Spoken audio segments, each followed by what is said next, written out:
...2018, the first weekend in July to be precise, and it's a beautiful summer's day in the village of Datchet, just a stone's throw from Windsor. Today, Datchet's village green is the final destination for over 40 pre-1905 vehicles that have just taken part in a reenactment of one of the village's most celebrated journeys.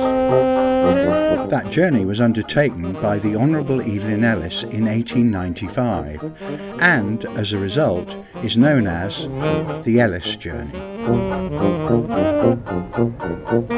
Ellis was a big horseless carriage enthusiast.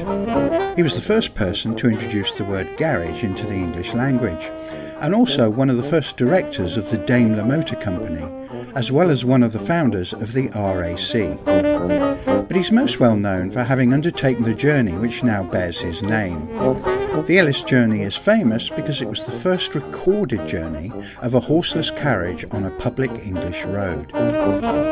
Despite the extreme heat of a record-breaking British summer, many of the vehicle owners taking part in today's reenactment are wearing period costume, and members of the public appear to love it. For them, there's live music to celebrate the end of the reenactment, as well as selfies with the brightly polished and newly buffed vehicles to be taken. Amongst the first arrivals across the finishing line is Lord Montague of Bewley. His 1903 Daimler, with its distinctive number plate, is the first port of call for many a budding amateur photographer. If you loiter long enough, you'll no doubt overhear vehicle owners swapping their horror stories of near breakdowns or worrying incidents like an awkward moment where we thought we were never going to get off that darned bridge. The reenactment has been organised by veteran car enthusiasts Nick Camphor and Laurie Smith. I'm not the first one to recreate it. It was done in 1995, which was the 100th anniversary. The gentleman who did it then actually has unfortunately since died, and nobody ever did it again afterwards, so I thought, well, we would reenact it, and we did it last year, and we had 21 cars enter, all pre-1905 cars, and this year we've got 45 cars entered. So yeah, it's grown.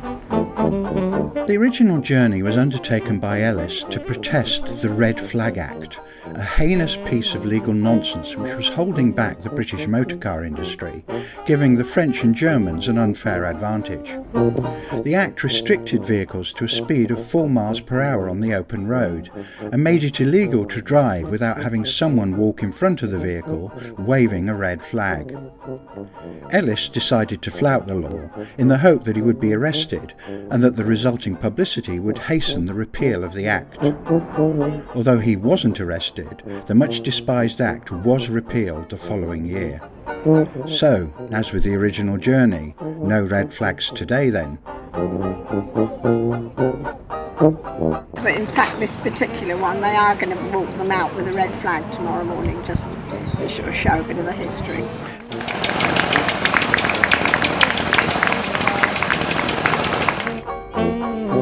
The event is going from strength to strength, even giving the world-famous London to Brighton veteran car event a run for its money.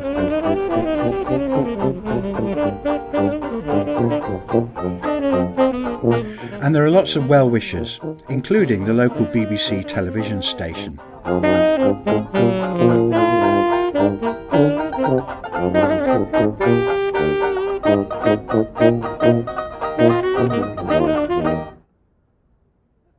Now, it was an act of rebellion against the rules of the road. A Berkshire man driving at speeds of up to 10 miles an hour from Micheldever station in Hampshire to his home near Windsor. That first recorded car journey on UK roads was reenacted today by dozens of the very earliest motor vehicles. Alan Sinclair reports. She's a sensitive little girl, doesn't like them much. Dating back to the late 19th century, the fact these cars remain roadworthy is testament to the love and care lavished on them by devoted owners. The problem's more to do with the owner than the car. I run around locally at home, 2 miles here and 2 miles there. This is going to be the test. One by one, this morning's parade were symbolically led to the start by a man bearing a red warning flag, compulsory in 1895 when the speed limit was 2 miles an hour in town. The legal limit on the open road was just 4. The Honourable Evelyn Ellis decided that he was going to go to Datchet, which is where he lived, without a man walking in front of the red flag, and had he got arrested he was going to make a lot of fuss. There's 3 levers to press and you don't have a steering wheel, you have this stick to turn, so it's quite hard. The Ellis Journey began from Micheldever station and the cars followed the same route. The original trip took 8 hours and 14 minutes, but modern roads and speed limits meant the vintage cars could open up in a way unthinkable back then. It's important that these old vehicles are seen out on the road, and I see it really as a moving museum for the public to be able to see.